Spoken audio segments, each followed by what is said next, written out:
dome. And how wonderful it is to be here together without the Confederate flag overhead. That flag always belonged in a museum, not at the State House. You know, chutzpah, my name is Hillary.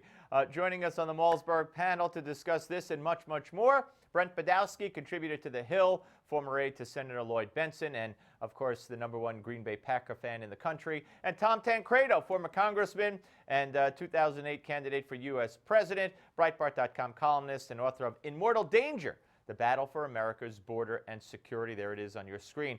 Gentlemen. And the greatest Broncos fan in the country. There you go. All right. Well, Broncos have lived to play another day, and unfortunately the Packers have not, Brent. But we'll get, if we have time at the end, we'll get to that. But, you know, she's standing there saying that the Confederate flag in South Carolina, this was yesterday, Hillary, Martin Luther King celebration, always belonged in the museum, never over the State House. Of course, the problem with this is, and I know it was her husband, but she was First Lady.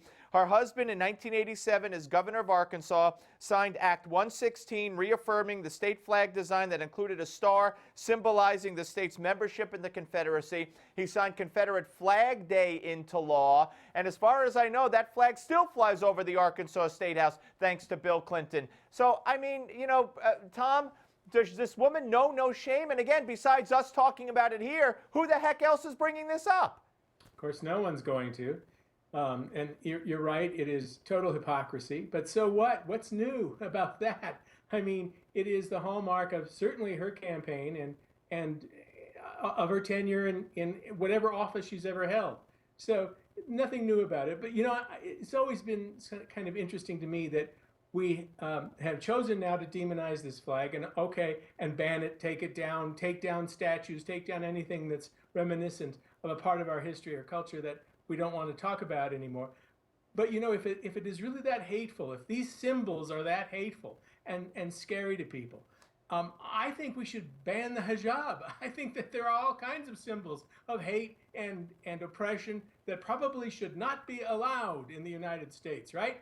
I guess I hear that coming from them anymore. It is totally hypocrisy. What about it, Brent?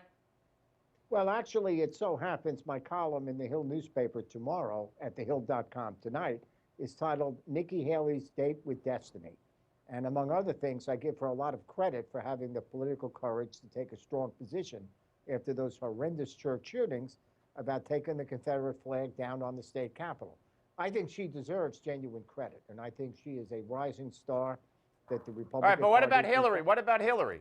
I'm going to plead nolo contendere on that one. What? What? Well, you know, as I understand it, it is true that they didn't take a forceful position on the Confederate flag in Arkansas. So I'm not gonna forceful, but yeah, wait. They did take a forceful position in support of it. Anyway, I want to move on to more Hillary. Tom, the Inspector General has said today that the Clinton emails, her home server, had intelligence from the most secretive classified programs in this country. Exactly. 150 agents are now looking into this. Believe me, the FBI does not commit that kind of resources on a whim. They do not do it if they don't think that there's really plenty there. And of course, there is plenty there. We now it's been sort of a Chinese water torture, drip, drip, drip every day, a little more, a little more, a little more. But indeed, this stuff it's impossible for me to assume that this would not rise to the occasion of somebody asking for an indictment. What about Whether or not the Obama administration will provide it, I don't know. What about it, Brent? It's definitely there. Brent, what about it? 30 seconds.